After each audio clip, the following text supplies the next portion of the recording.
kung hirap kang makatulog sa gabi o kapag feeling mo ay sobrang stress ka. Valerian root, tinatawag din itong nature's tranquilizer. May special compound kasi ito na nakaka-relax at perfect ito sa'yo kung hirap kang makatulog sa gabi o kapag feeling mo ay sobrang stress ka.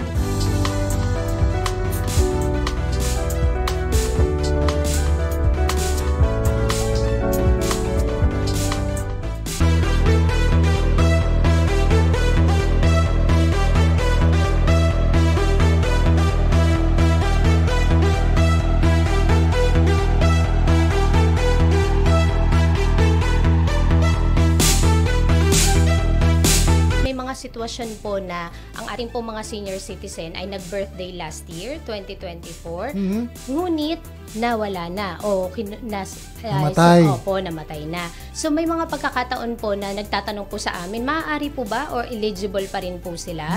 Ang sagot po dyan ay basta po pinanganak ng March 17 at nag-birthday, umabot po sa milestone ages po natin, ay yes, maaari pa po mag-apply ang kanila pong authorized representative. So ang pakiusap po natin, COM at sa ating po mga kababayan ay maaari pong mag-usap po ang mga magkakapatid o anak na naiwan, lalo na po kung meron pong surviving spouse, Kasi syempre, ito pong cash gift na ito ay entitlement pa rin ng ating pong mahal na senior at maaari po nila sila po yung mag-apply for their relative na senior citizen.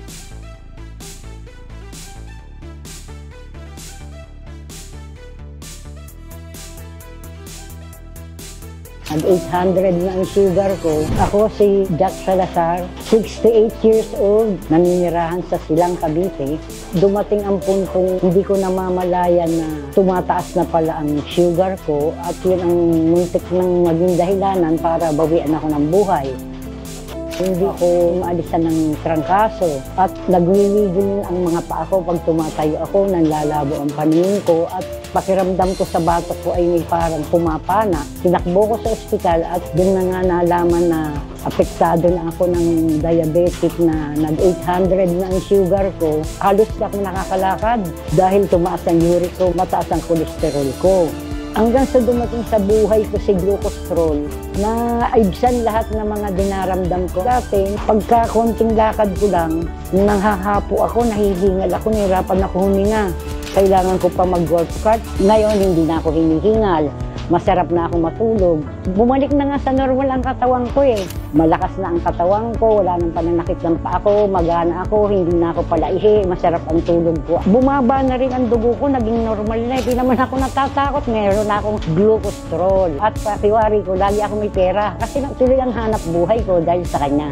Magmula po nang dumating sa buhay ko itong si glucostrol, malaking pagbabago. Kaya kung ako sa inyo, ang magiging payo ko, subukan nyo. Wala namang mawawala sa inyo kung susubukan nyo. Ngayon, kayang-kaya ko nang libutin itong buong farm.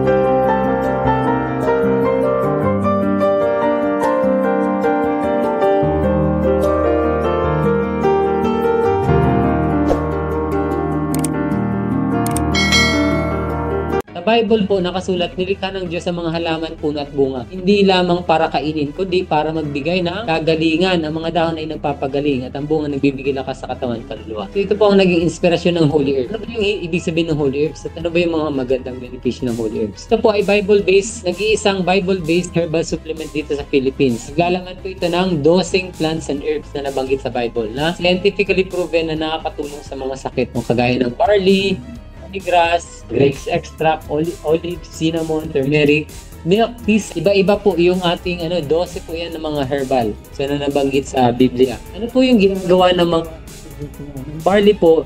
Siksik sa vitamins, minerals at fiber. Tumutulong sa digestion, papababa po ng cholesterol.